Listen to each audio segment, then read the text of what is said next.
The most dangerous kind of control does not feel like control at first. It feels like confusion. Ethan Miller did not notice it the first time Blake Carter made him question himself. It happened in a quiet conference room, after a meeting where Ethan had spoken clearly, calmly, and with more confidence than usual. For a moment, he felt steady. Then Blake leaned back, gave him that faint, unreadable smile, and said, "You seemed a little emotional in there." Nothing loud, nothing obvious. Just one sentence, placed carefully enough to enter Ethan's mind and stay there. By the time Ethan drove home that evening, he was no longer thinking about the meeting. He was replaying his tone, his face, his words, searching for proof that Blake was right.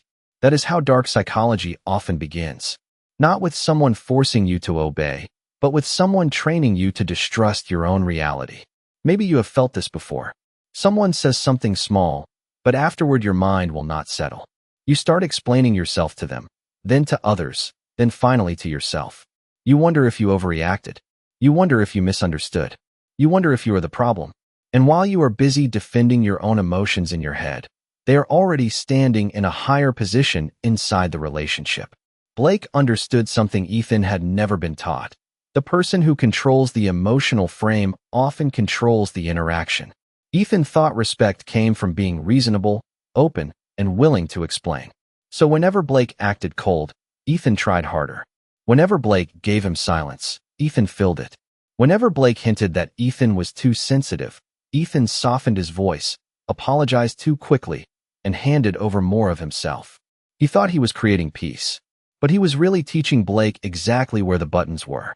This is the painful truth most people avoid.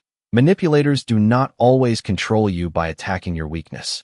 Sometimes they control you by making your strengths work against you. Your empathy becomes a leash. Your need for fairness becomes a trap. Your desire to be understood becomes the doorway they use to enter your mind. Ethan was not weak. He was thoughtful. He was careful. He wanted to do the right thing. But around Blake, those qualities began to turn into anxiety. He started checking Blake's mood before speaking. He started adjusting his opinions before Blake even challenged them. He started feeling responsible for tension he did not create. That is the invisible shift. One day, you are simply being considerate. The next, you are managing another person's reactions like your safety depends on it. And the darkest part is that Blake never had to admit what he was doing. He could stay calm. He could look rational. He could say, "I am just being honest," while Ethan looked unstable for trying to explain the damage.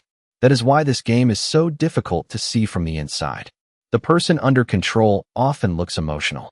The person applying pressure often looks composed. But calm is not always maturity. Sometimes calm is a mask worn by someone who knows exactly how to make you lose yours. The hidden law is this: if someone can make you react before you can reflect, they can make you easier to steer. Ethan's first mistake was not trusting Blake. His first mistake was abandoning himself every time Blake withheld approval. And maybe that is where your story begins too. Not with a dramatic betrayal, but with the quiet moment you started asking, "How do I make them understand me?" instead of asking, "Why do I feel smaller every time I am around them?" The second stage of control begins when the other person makes their reaction more important than your reality. Ethan did not understand this at first. He only knew that every interaction with Blake left him slightly more careful than before. At lunch, if Ethan mentioned an idea, Blake would pause just long enough to make the table feel uncomfortable, then say, "Interesting," in a tone that sounded less like interest and more like judgment. In a group chat, if Ethan asked a direct question, Blake would answer everyone except him. At work, he would praise Ethan in front of others, then privately suggest that Ethan still had a lot to learn about how people perceive him. It was never obvious enough to accuse. That was the trick. Real manipulation often hides in the space between what happened and what you can prove. Maybe you have seen this at an office, when someone keeps making small comments about your attitude until you begin monitoring every sentence. Maybe you have seen it in a relationship, when a partner says, "I am fine," but punishes you with distance until you beg for a conversation. Maybe you have seen it in a family, when a parent, sibling, or relative makes you feel selfish for having a boundary, then acts hurt so you will abandon it. The pattern is different. The mechanism is the same. They do not need to win an argument if they can make you afraid of the emotional cost of disagreeing. Blake's power over Ethan was not in what he said. It was in what Ethan started doing afterward. Ethan began rehearsing conversations before they happened. He began editing himself in rooms where Blake might be present. He began confusing peace with submission. And this is where many people lose themselves without noticing. They think they are being mature because they are avoiding conflict. But sometimes what you call maturity is actually fear wearing a respectable mask. The person controlling you knows this. They know you do not want drama. They know you care about being fair. They know you would rather absorb discomfort than be seen as difficult. So they make your silence feel noble while they keep taking ground. Blake never had to say, "Do not challenge me." He only had to make challenging him feel exhausting. That is one of the oldest dark psychology tricks in social life. Make the other person pay emotionally every time they assert themselves. Over time, they will start controlling themselves for you. Ethan saw this most clearly one Friday afternoon. He had stayed late to finish a report Blake had delayed. When Ethan calmly said he needed clearer deadlines next time, Blake looked at him with that familiar stillness and said, "I did not realize you were keeping score." There it was. A boundary turned into an accusation. A reasonable request turned into a character flaw. Ethan felt the old reflex rising in his chest. Explain. Soften. Prove he was not selfish. Prove he was not difficult. Prove he was still a good person. That reflex is the leash. And if you have ever found yourself apologizing for a boundary, defending a feeling, or chasing warmth from someone who keeps withdrawing it, you already know how that leash feels. It does not feel like control. It feels like a need to fix the air. But the air was not broken by you. It was shaped by someone who benefits when you feel unstable inside it. Ethan's mistake was not that he felt too much. His mistake was that he moved too fast every time Blake touched the right nerve. The moment Blake went quiet, Ethan filled the silence. The moment Blake sounded disappointed, Ethan explained. The moment Blake hinted that Ethan had done something wrong, Ethan rushed to prove that he was still reasonable, still kind, still safe to approve of. And that is where the trap became invisible. Blake did not need to argue Ethan into submission. Ethan was doing the work for him.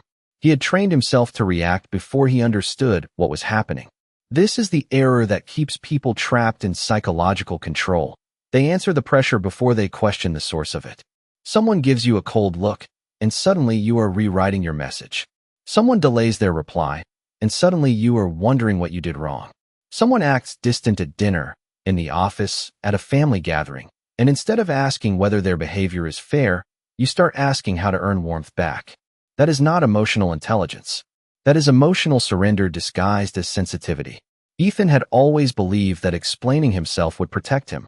If Blake misunderstood him, Ethan would clarify. If Blake judged him, Ethan would provide context. If Blake pulled away, Ethan would reach harder. But every explanation gave Blake more material, more fears, more values, more wounds, more proof of what Ethan cared about losing. The more Ethan tried to be understood, the easier he became to read. And the easier he became to read, the easier he became to control. This is one of the darkest social laws most people learn too late. Not everyone deserves access to your inner courtroom. Some people are not listening to understand the truth. They are listening to learn where your guilt lives. Blake watched Ethan carefully. He noticed how quickly Ethan softened when accused of being harsh. He noticed how urgently Ethan corrected himself when called defensive. He noticed how Ethan could tolerate disrespect, but could not tolerate being seen as unfair. So Blake stopped attacking Ethan's work and started attacking Ethan's self-image. That is more powerful. A person can defend an idea, but when someone makes you feel like your identity is on trial, you may start surrendering pieces of yourself just to look innocent. Ethan became too available, not only with his time, but with his emotional energy. He answered late-night messages. He stayed after meetings to smooth things over. He apologized for tension Blake created. He gave calm explanations to a person who benefited from keeping him unsettled. And the more available he became, the less valued he was. Because in the hidden economy of respect, constant availability often lowers your perceived power. People do not fear losing what always returns. They do not measure what has no boundary. They do not respect access that costs them nothing. Ethan thought his openness made him strong. But without restraint, openness becomes exposure. Without timing, honesty becomes self-betrayal.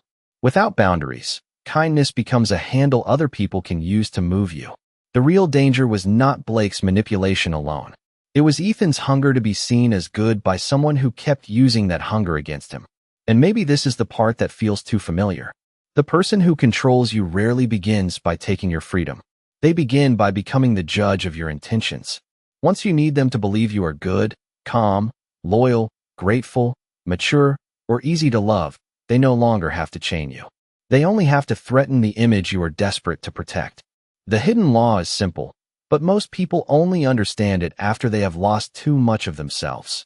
Whoever controls the reaction often controls the position. Blake did not need to be cruel to Ethan. That would have made the game too obvious. He only needed to stay slightly calmer, slightly colder, slightly more difficult to read. In meetings, Blake rarely raised his voice. He spoke in measured sentences, kept his face relaxed, and let Ethan be the one who looked tense. When Ethan defended an idea too quickly, Blake looked reasonable. When Ethan explained too much, Blake looked certain. When Ethan tried to repair the mood, Blake looked like the person being pursued. That was the imbalance. Not good versus evil. Not victim versus villain. Just one man who understood emotional timing better than the other. Blake had his own insecurities, his own need to feel above the room, his own fear of losing influence.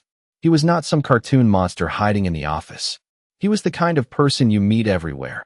Polished, socially aware, careful with his words, and very good at sensing who needs approval. That made him dangerous in a quiet way. He did not create Ethan's need to be validated. He only noticed it and learned how to press on it. At work, this happens all the time. The person who stays composed after making a sharp comment is often perceived as more powerful than the person who reacts to it. In a relationship, the one who can withdraw affection without panicking often becomes the one being chased. In a family, the relative who can sit calmly while making you feel guilty often ends up controlling the conversation. This does not mean they are always right. It means the room often rewards emotional control before it rewards truth. Ethan was learning this the hard way. Blake would make a small remark, then watch what Ethan did with it. If Ethan rushed to explain, Blake knew the remark had landed. If Ethan became quiet, but visibly uncomfortable, Blake knew the silence was working. If Ethan apologized just to make the tension disappear, Blake knew the boundary could be pushed again later. The real information was not in Ethan's words. It was in his urgency. People reveal their position by what they cannot tolerate. Ethan could tolerate extra work. He could tolerate criticism. He could even tolerate being underestimated. But he could not tolerate being misread. So Blake kept misreading him strategically, not always consciously, not always with a master plan, but consistently enough to shape the dynamic. That is how many controlling people operate. They do not sit in dark rooms planning every move. They simply repeat what gives them leverage. If guilt works, they use guilt. If silence works, they use silence. If confusion works, they create confusion. If your need to explain gives them power, they will keep placing you in situations where you feel forced to explain. The shift for Ethan began when he noticed the pattern instead of only feeling the pain. He saw that every time Blake created pressure, Ethan tried to escape by giving more of himself. More context, more emotion, more access, more effort. But pressure is not always a request for truth. Sometimes pressure is a test of rank. The question underneath is not, "What do you mean?" It is, "Can I make you move?" And every time Ethan moved too quickly, he answered yes. This is why silence matters. Not the cold silence used to punish someone, but the disciplined silence that gives you time to return to yourself. A pause can save your position. A slow answer can protect your dignity. A calm boundary can reveal whether the other person wanted understanding or control. Ethan did not need to defeat Blake. He needed to stop making Blake the center of his nervous system. Because the moment you stop reacting on command, the old power structure begins to shake. The shift happened on an ordinary Tuesday. In a moment so quiet Ethan almost missed it. Blake had made another comment, subtle enough to sound harmless, sharp enough to leave a mark. "You always seem to take these things personally," he said, while looking at the spreadsheet instead of Ethan. Normally, Ethan would have stepped forward emotionally. He would have explained his tone, defended his intention, and worked hard to make Blake see him as reasonable. But this time, something in him stopped. Not because he had a perfect answer. Not because he felt fearless. Because for the first time, Ethan saw the pattern from outside the cage. Blake was not inventing the entire dynamic alone. Ethan had been participating in it. That realization hurt more than the insult.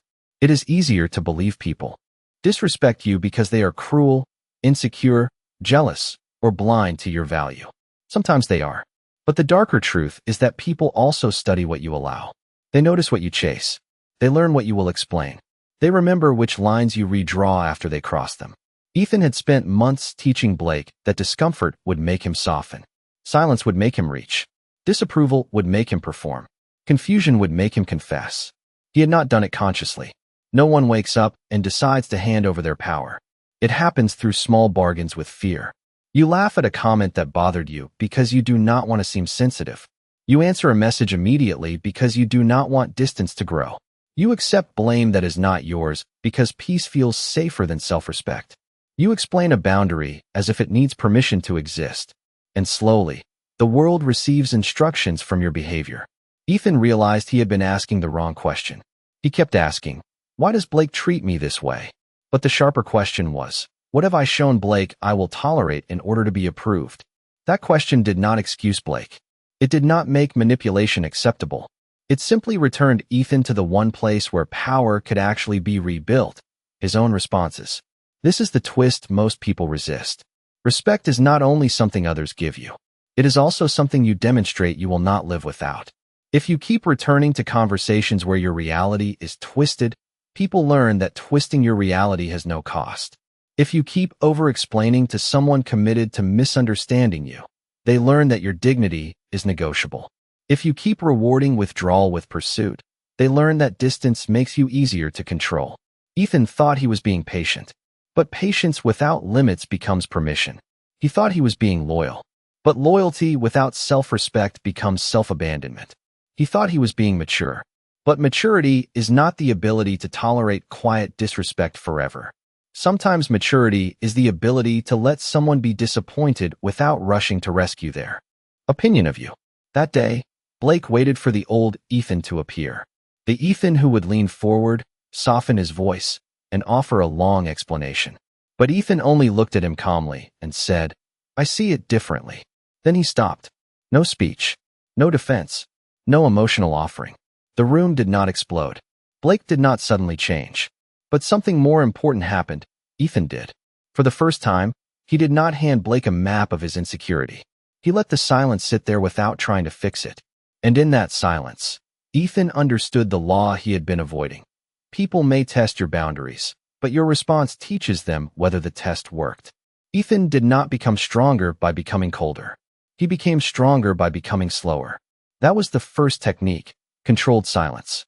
Not the silence Blake used to punish, not the silence that makes another person beg for warmth, but the silence that gives your nervous system time to return to the room. When Blake made a sharp comment, Ethan no longer rushed to clean it up. He paused. He breathed. He let the words hang there long enough to see what they really were. A test.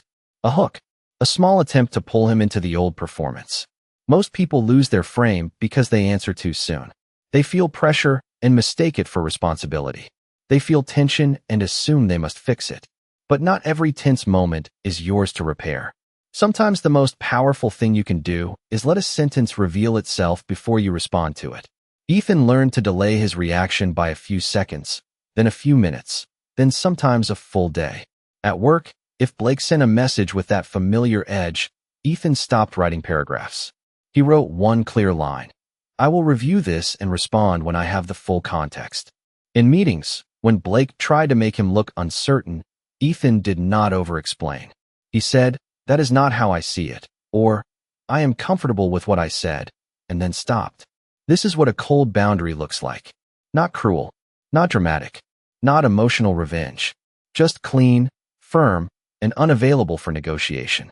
A boundary does not need a speech to be real. In fact, the more you explain a boundary to someone who benefits from crossing it, the more you invite them to debate your right to have it. Ethan began to understand that explanation is useful with honest people, but dangerous with people who use your explanations as openings. So he stopped trying to convince Blake of his innocence. He stopped treating every accusation like a courtroom trial. He stopped handing over private motives to someone who had not earned that level of access. Instead, he watched behavior. Words can be polished. Apologies can be rehearsed. Charm can be switched on when someone feels you pulling away. But patterns do not lie for long. Ethan asked himself different questions now. Does Blake respect a clear no? Does he become colder when I assert myself? Does he turn my boundaries into evidence against me? Does he show accountability when there is nothing to gain?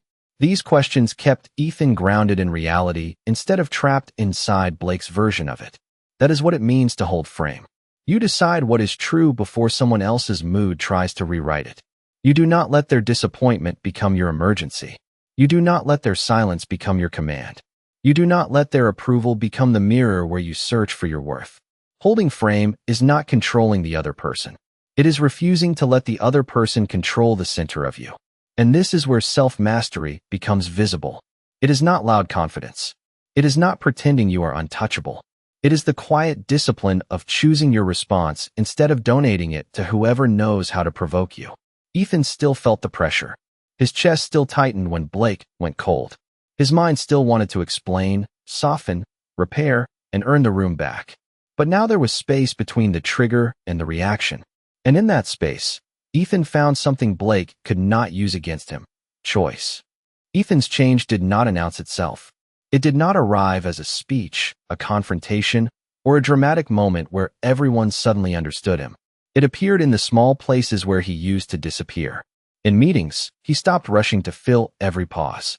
When Blake challenged him with a careful little question, Ethan no longer leaned forward like a man asking to be believed. He stayed still. He let his answer be brief. He let other people sit with the weight of his certainty. At first, the room did not know what to do with it. People are used to the version of you they can predict. They build habits around your old reactions. If you always explain, they expect access. If you always apologize, they expect control. If you always respond quickly, they expect ownership of your attention. So when Ethan stopped performing those old patterns, the atmosphere around him shifted. Blake noticed first. His comments began to land differently. The little pauses, the vague disapproval, the quiet tests that once sent Ethan into self-defense now met something harder to read. Not aggression, not arrogance, just calm distance. And calm distance is dangerous to anyone who survives by pushing emotional buttons. One afternoon, Blake tried again. "You have been quieter lately," he said, as if quietness were suspicious. Ethan looked at him and answered, "I have been listening more, also more interest." Not because he became mysterious in a fake way, but because he stopped leaking every feeling the moment he had it. There is a natural gravity around a person who does not need to be constantly decoded, defended, or approved. They make others slow down. They make the room pay attention differently. Ethan was not hiding who he was. He was protecting access to himself. That difference matters. Hiding comes from fear. Privacy comes from power. The more Ethan held back what did not need to be offered, the more his presence changed. His silence no longer felt empty. It felt chosen. His calm no longer felt like suppression. It felt like command. People could sense that something in him had become harder to move. And Blake, more than anyone, could feel the old control slipping. Not because Ethan attacked him, because Ethan had become unreadable in the one place Blake used to read most clearly: his need for approval. Blake waited for the right room to test Ethan again. Not a private message, not a quiet hallway, a public meeting where pressure could wear a social mask. There were 8 people around the table, a half-empty coffee tray near the wall, and a screen glowing with numbers that everyone pretended to understand perfectly. Ethan had just finished presenting a solution that was clear, practical, and better prepared than anyone expected. For a few seconds, the room was still. Then Blake leaned back and said, "That is surprisingly confident coming from you." It sounded almost like a joke. Almost. A few people gave small, uncomfortable smiles, the kind people make when they are waiting to see who has permission to laugh. The old Ethan would have reacted immediately. He would have smiled too hard. He would have explained his preparation. He would have tried to turn the comment into something harmless so no one had to feel the tension. But this time, he did nothing. He let the sentence sit in the room exactly as Blake had placed it. He did not rescue Blake from his own tone. He did not rescue the room from discomfort. He did not rescue his image by pleading with people to see him correctly. He simply looked at Blake for one quiet second and said, "What part of the proposal concerns you?" The room changed. Not loudly, not dramatically, but everyone felt it. Ethan had refused the bait and returned the conversation to substance. Blake's comment had been designed to pull Ethan downward, into self-defense, into emotion, into the old need to prove he belonged. Ethan did not go there. He stayed in frame. That is the moment power begins to move. Not when you dominate someone, not when you embarrass them, but when their old method no longer creates your old reaction. Blake paused. It was the first pause that belonged to him. He looked at the screen, then back at Ethan, and for once his calm seemed less like control and more like adjustment. I am just saying the timeline may be aggressive, Blake said. Softer now. More specific. Less personal. Ethan nodded once. That is fair. Let us discuss the timeline. No victory lap. No smirk. No punishment. That was what made it stronger. Ethan did not need Blake to look weak. He needed the room to see that Blake's pressure could not move him off center. Later that day, Blake tried silence. He passed Ethan in the hallway without speaking, the old coldness returning like a familiar weather pattern. Before, Ethan would have replayed it for hours. Now he noticed it, named it, and kept walking. Silence only controls you when you treat it as a command. Then came the delayed email, short and edged with disapproval. We should talk about your tone in the meeting. Ethan read it once. His body reacted before his mind did. A tightening in the chest. The old impulse to explain. The old desire to prove he had not been disrespectful. But the new Ethan waited. He did not answer from the wound. He answered from the frame. I am open to discussing the proposal and any specific concerns about the work. That was all. No apology for existing with confidence. No emotional doorway left open. Blake had thrown 3 hooks in one day. Public sarcasm, social coldness, and private accusation. Ethan had not taken any of them. And once a manipulator realizes the hook no longer catches, they are forced into a different kind of conversation. One where facts matter. One where boundaries hold. One where your nervous system is no longer their remote control. That evening, Ethan sat in his car before driving home and felt something unfamiliar. Not excitement. Not revenge. Peace. The quiet peace of a person who had finally stopped auditioning for respect from someone who benefited when he felt small. The deeper change in Ethan was not that he became harder to hurt. It was that he stopped handing other people the authority to decide what his hurt meant. Before, Blake's approval had felt like weather. If Blake was warm, Ethan relaxed. If Blake was cold, Ethan tightened. If Blake questioned him, Ethan questioned himself. His sense of value rose and fell with signals he could not control. That is not respect. That is dependence dressed as social awareness. But after the meeting, Ethan began to feel the difference between being seen and being owned. He no longer needed every person to understand his intention before he trusted it. He no longer treated every cold mood as a problem he had caused. He no longer rushed to repair an image that someone else had distorted on purpose. This was not arrogance. Arrogance says, no one can question me. Self-mastery says, not every question deserves access to the center of me. And that distinction changed the way Ethan moved through the world. At the office, he still listened. He still accepted feedback. He still corrected mistakes when they were real. But he stopped collapsing under vague pressure. If someone had a concern, he asked for specifics. If someone used guilt, he did not decorate it with extra meaning. If someone withdrew warmth, he did not chase it like proof of survival. He began to understand that emotional control is not the absence of feeling. It is the refusal to let every feeling become an instruction. Blake still existed. The old game still appeared in small ways. A delayed reply. A dry comment. A look meant to test whether Ethan would shrink. But Ethan had changed the contract. He was no longer available for the role Blake had assigned him. And when you stop playing a role, the people who depended on that role often become uncomfortable. They may call you distant. They may say you have changed. They may accuse you of acting superior when all you have done is stopped bleeding for their approval. That is the price of becoming harder to control. Some people will not miss you. They will miss your compliance. Some will not miss your kindness. They will miss your lack of boundaries. Some will not miss the old connection. They will miss the version of you that made their power feel effortless. Ethan learned to let that version die quietly. He did not need a dramatic ending with Blake. He did not need revenge. He did not need everyone in the office to notice who had been right. The real victory was private. It was in the pause before answering. The calm after being misunderstood. The boundary without apology. The ability to walk away from a cold silence without begging it to become warmth again. That is where a person becomes difficult to manipulate. Not because they know every trick, but because they no longer organize their identity around avoiding disapproval. Ethan had spent too long trying to become someone Blake could respect. Now he was becoming someone Blake could not easily move. And there is a quiet power in that kind of transformation. It does not beg to be noticed. It changes the air around you. It teaches people that your peace is not open for negotiation. It teaches them that your value is not waiting for their confirmation. And when you stop reacting like someone who needs approval, the world starts treating you like someone who has value. In work, love, family, and friendship, people often do not test your words first. They test your boundaries. They watch what happens when they interrupt you, when they delay respect, when they make you feel guilty for needing space, when they treat your calmness like permission to take more. They may say they understand you, but their behavior asks a darker question. How far can I go before you stop me? Ethan began to see this everywhere.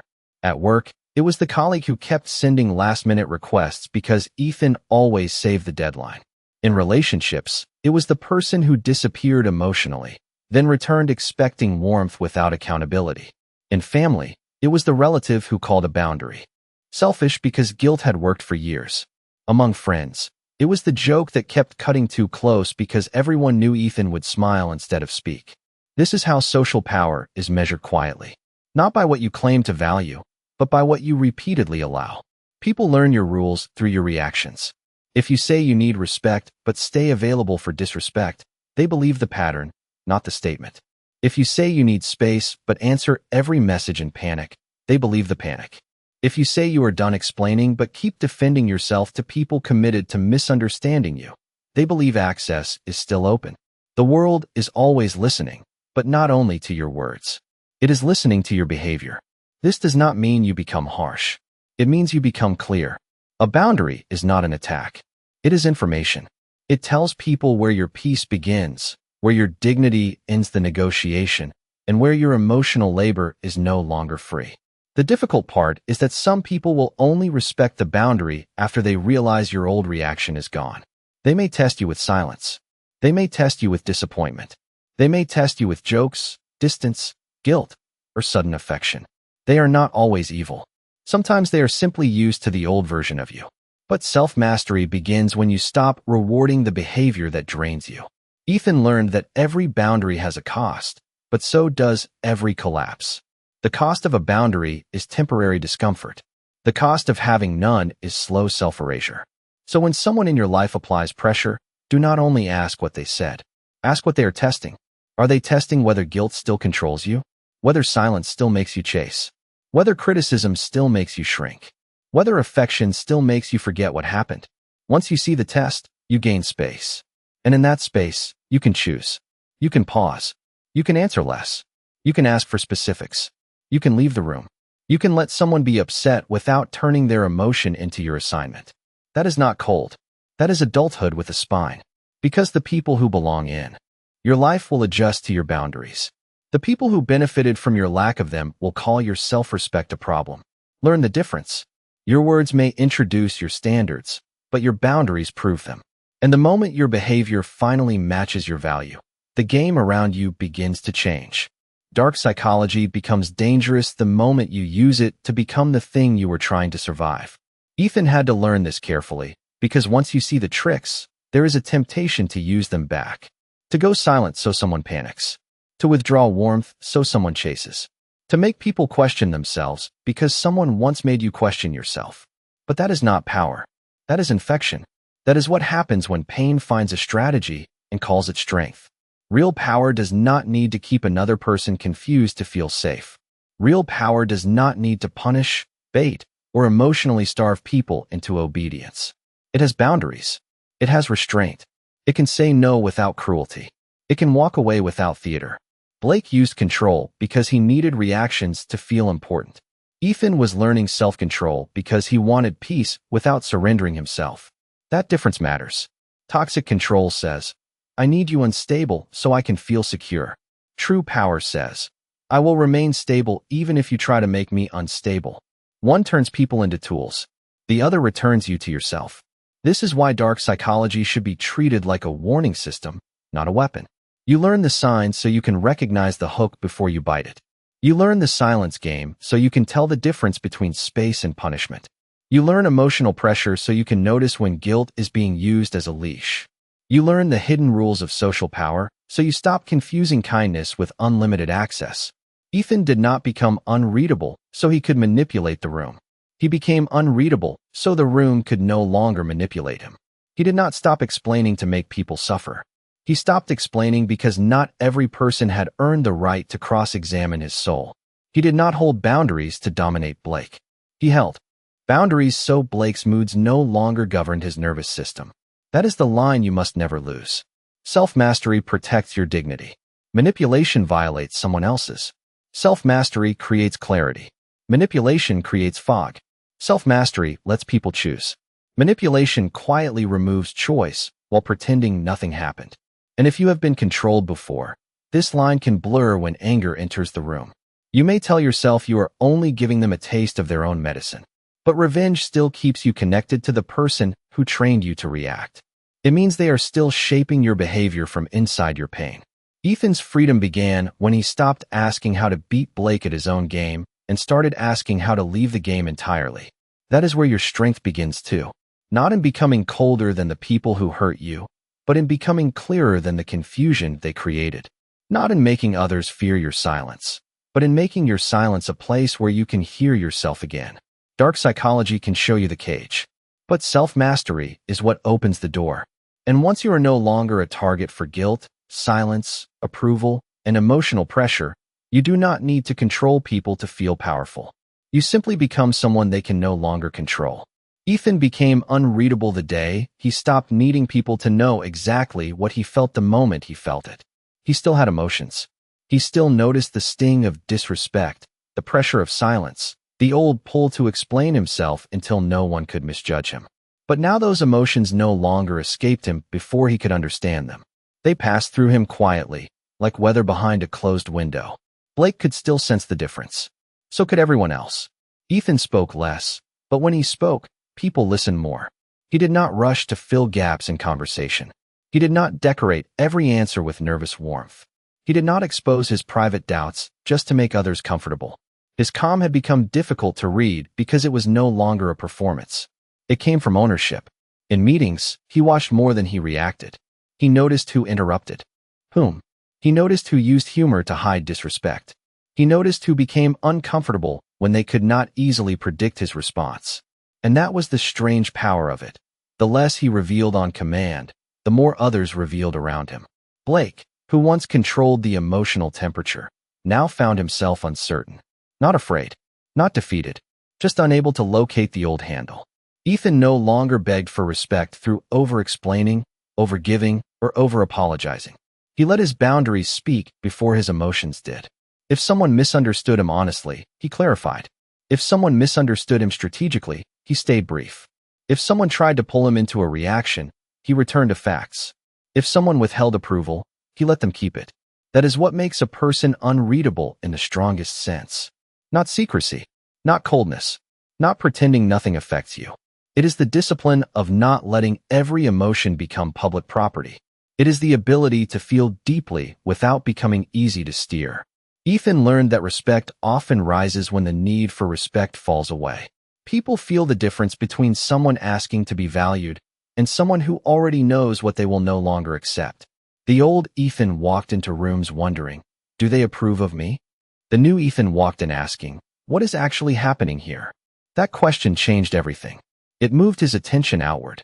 It turned anxiety into observation. It turned fear into information. It turned silence into space. Blake's comments lost their sharpness because Ethan stopped bleeding meaning onto them. A cold look was just a cold look. A delayed reply was just a delayed reply. A subtle jab was just data. Nothing had automatic power anymore. Ethan had become harder to control because he had become harder to rush. And this is the state most people misunderstand. Being unreadable does not mean hiding your humanity. It means protecting your center. It means choosing who gets access to your real thoughts, your real fears, your real tenderness. It means your inner world has a door, and not everyone who knocks gets invited in. Ethan did not become less human. He became less available to those who treated his humanity like leverage. And when you reach that place, you stop begging the world to handle you carefully. You simply stop handing fragile parts of yourself to careless hands. The ending did not look like a victory from the outside. Ethan did not expose Blake in front of the office. He did not give a speech about manipulation. He did not try to make everyone understand what had happened. He simply stopped being available for the pattern. And sometimes that is the most powerful ending there is. Blake still spoke with the same polished calm. He still tested the edges sometimes. He still used small pauses and careful comments to see if the old Ethan was somewhere beneath the surface. But the old Ethan did not come back. The man who once chased approval had been replaced by someone quieter, clearer, and harder to move. Ethan no longer entered rooms looking for permission to belong. He carried himself like a person who had already decided his value before anyone else reacted to him. That changed the way people treated him, but more importantly, it changed the way he treated himself. He no longer confused tension with danger. He no longer confused someone's disappointment with a command. He no longer confused being misunderstood with being powerless. This is what self-mastery really is. It is not becoming emotionless. It is not becoming unreachable. It is not turning your heart into stone so no one can touch it. It is learning to stand inside your own mind without handing the keys to whoever knows how to create pressure. Ethan learned that people can question you without owning you. They can dislike you without defining you. They can go silent without controlling you. They can underestimate you without reducing you. The game loses its power the moment your identity stops, depending on the player across from you. And that is the lesson hiding beneath every form of dark psychology. The trick only works when it finds something in you that is still begging to be approved, rescued, chosen, or understood by the wrong person. Once you see that, you stop reacting like prey. You stop explaining your worth to people who profit from your confusion. You stop offering your private world to anyone who knows how to press on guilt. You stop mistaking emotional chaos for connection. The world will still test you. Work will test your boundaries. Love will test your self-respect. Family will test your guilt. Friends will test your availability. Society will test how badly you want to be liked. But now you know the difference between a real request and a psychological hook. You know that silence can be a weapon, but it can also be a shield. You know that calm can be a mask, but it can also be a discipline. You know that respect is not something you beg for through performance. It is something you protect through alignment. Ethan did not defeat Blake by becoming darker. He defeated the pattern by becoming conscious. And that is where your power begins too. Not when everyone finally sees your value, but when you stop negotiating with people who benefit from making you forget it. Not when you control the room, but when the room no longer controls you. Because once you understand the hidden pressure, the guilt, the silence, the subtle tests, and the emotional traps, something inside you becomes still. You are no longer chasing the hand that pulls away. You are no longer shrinking under the look that judges you. You are no longer performing for a seat at a table that kept moving the chair. You stand differently. You speak less. You observe more. You choose your response. And when you finally see the game, you are no longer the pawn.